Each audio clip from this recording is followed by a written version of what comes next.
honestly, I'll tell you the truth. I don't like when people assume that the only reason why they're driving for Uber is because they have no skills.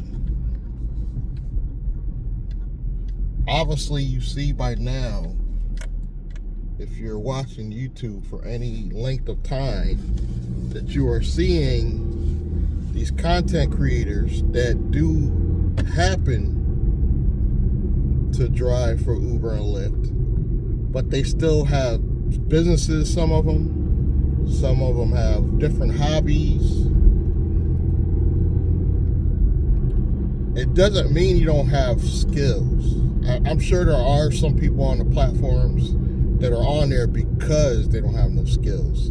So I'm not going to say that that's a lie, but I would not group everybody up together. I would say, mention there are people with skills, degrees. Some people have degrees and are driving for Uber and Lyft. It's really a matter of convenience more than it is pay, because we all know that the apps ain't paying like they should. I think even Uber and Lyft know they're not paying what they actually should. It's about profits. Let's just say what it is about. It's about profits.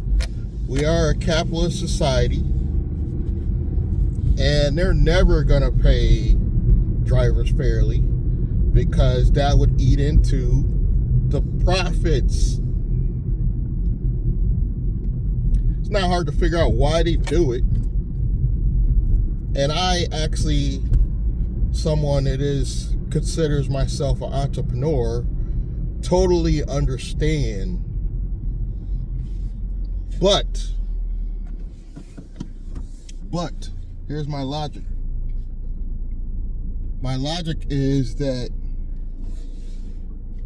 Uber and Lyft, they could actually pay drivers fairly and still make a decent profit. A very decent profit. I'm sorry, I got the glare.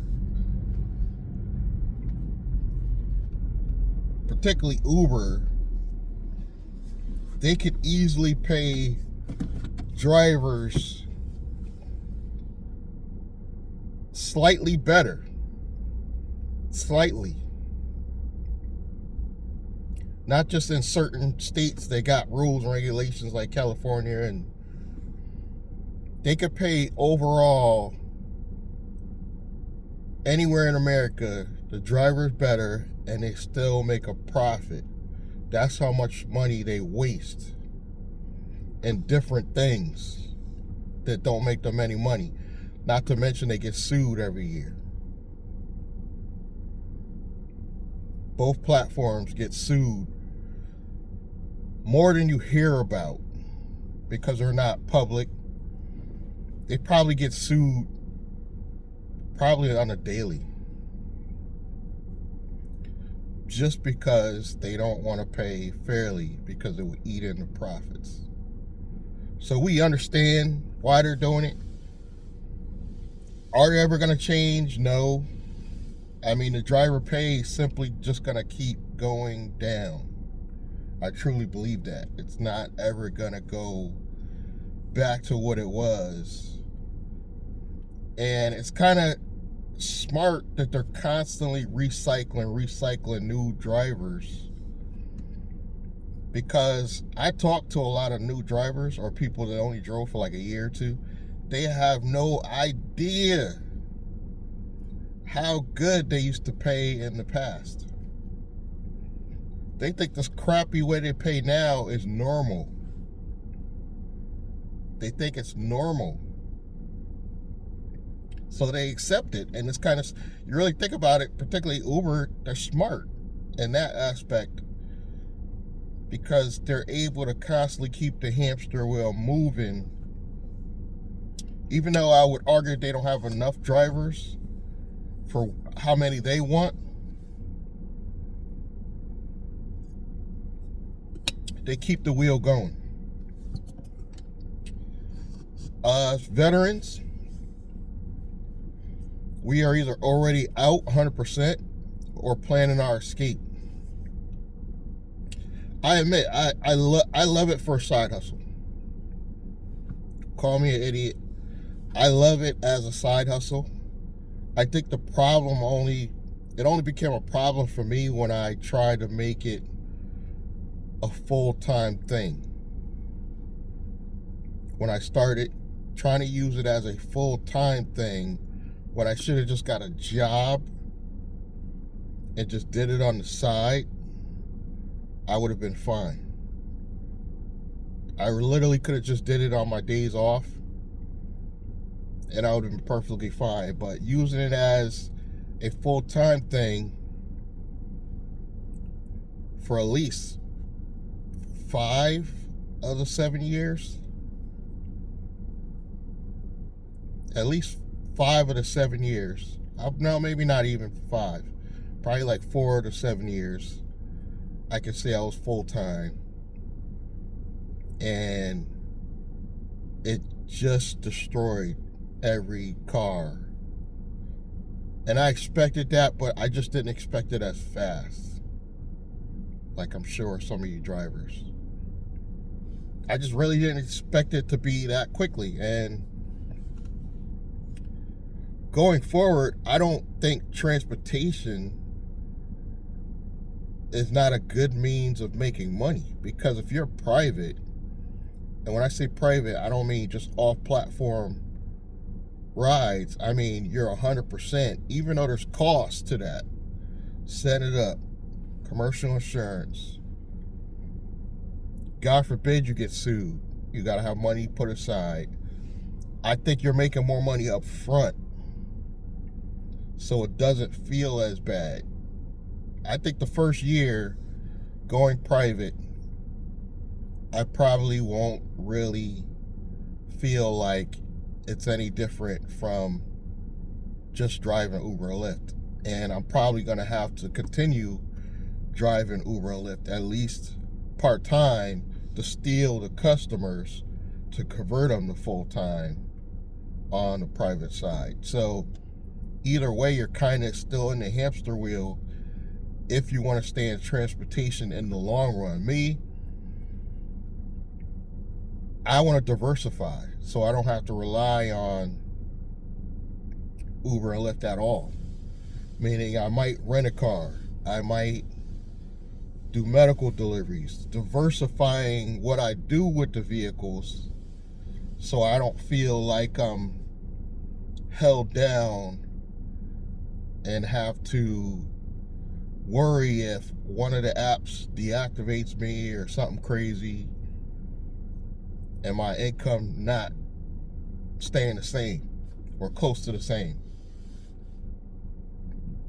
So that's the goal. But before I get to even that point, I'm building another company that is low risk to be the main company and the main source of my money. And it'll be separate from the private ride stuff, if that makes sense. It'll probably be a division of this company, and it's all about AI, and I'm excited about it. I realize you don't have to be an expert to make money in the AI space. You really don't have to. And the beauty about my plan is it's an AI marketing agency. The only person I got to worry about marketing first is myself. That literally will bring me in more money, just focusing on marketing my own company. And because I'm doing affiliate marketing, a lot of affiliate products, I'm automatically gonna make some money. The key is to make more money than I do on Rideshare, which is very possible. And those that are worried, my rent is taken care of.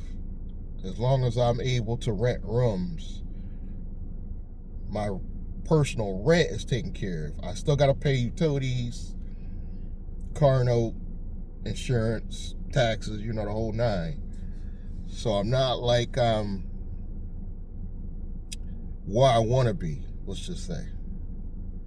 But with me going after grants for the business stuff, my credit score going up, so I'll be able to borrow. I really only want to borrow one loan, and then the rest in funding, I just want to be business credit cards. I just want one more loan, and then I'm done with the loan. I'm still paying back one SBA loan, but it's very low interest, so I can't really complain about that one. But I just want one more small loan, maybe 10 to 20,000, just for really emergencies, for the setup of my new company and emergencies. Only like 3,000 of it I would spend on the setup. So that's what I'm focusing on right now. Grants are beautiful because if I get another grant, I don't have to pay it back. I don't have to pay it back. And I'm not going to say I'm an expert, but I have gotten more grants than I'm willing to bet a lot of people watching me have gotten in the past couple of years. Unless you know about this pandemic money, I got a couple legal grants, and my PPP, I didn't have to scam. For those of you that were Uber drivers during the pandemic, you didn't have to scam to get a PPP,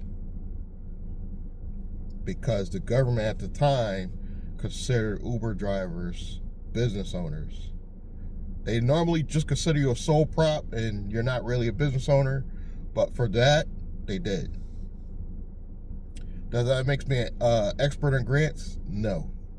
But I think the route I'm going with the AI stuff, I'm more likely to get a grant than just doing transportation. That's the way I look at it. But that's all I got for you guys today. Thank you for listening to me rant. Once again, this year is looking up. I got plans.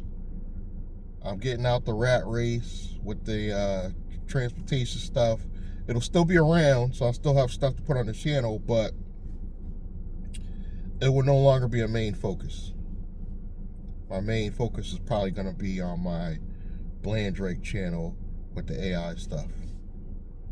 But I still will put content here. Every now and then I'm still going to get an Uber or Lyft ride that pisses me off, or something worthwhile to put on a video. Excuse me. But that's all I got. Again, thanks for watching.